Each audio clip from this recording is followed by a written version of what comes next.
How it do, YouTube? It's your host with the most, the Azrath, bringing more info on the treasure spawn. We're going to be going over the treasure spawn today. First, to start off, I want to show you the spawnable gear. Slightly higher chance for an SSR. That's going to make a big difference to you guys. It's not. I wouldn't worry about the rates for the SSR. If you're only doing this for gear, I wouldn't recommend it. Save up your gems for when Divine Grace spawns come out. If you're only just doing this for the gear spawns. Honestly. It's gonna help. Okay, let's go over the monsters first. Romeo's really good.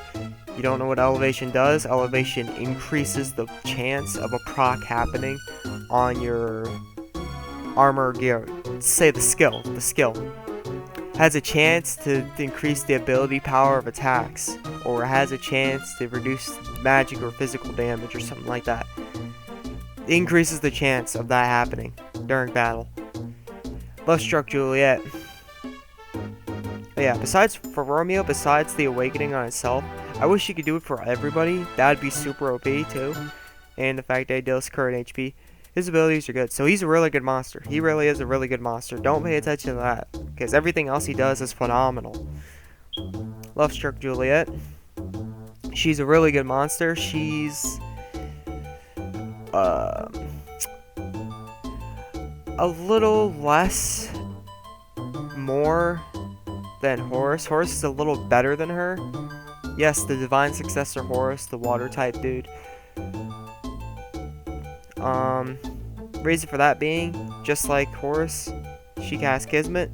Kismet pretty much, whenever an enemy or a monster, whether it's human or monster, tries to buff itself, that whatever it tried to buff itself with turns to a debuff.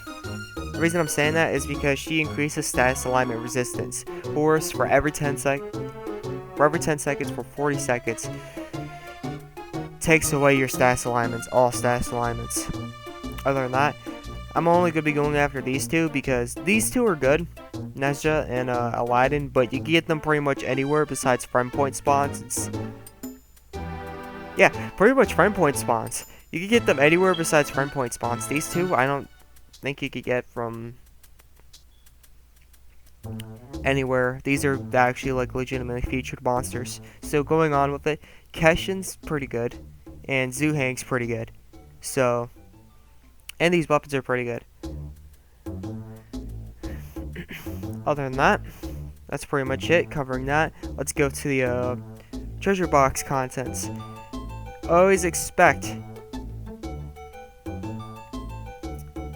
for the jackpot when you're doing the summoning scroll.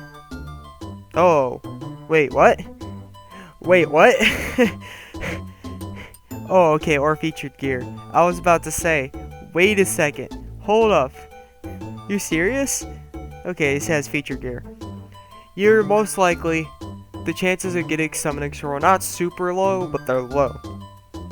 Let's say you have a chance of getting the featured gear. The chance of you getting a featured gear is probably, these are made up. This is not actually what it is.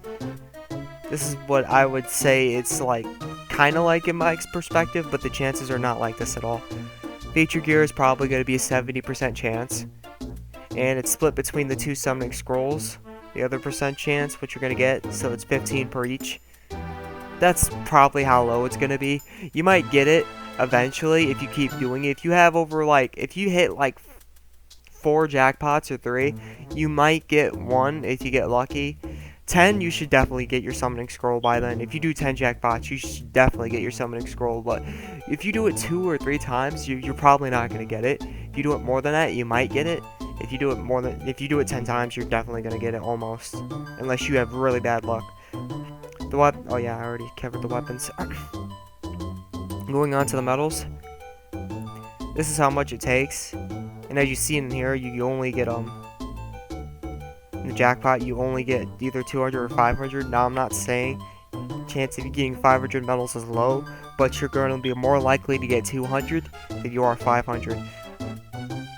And how I'm trying to say it is, it might, I highly doubt it, but it might, because they want money for this game. treasure medal 200 might be a 60% chance, and the treasure medal 500 might be 40. But the 200, you're most likely to get than the 500.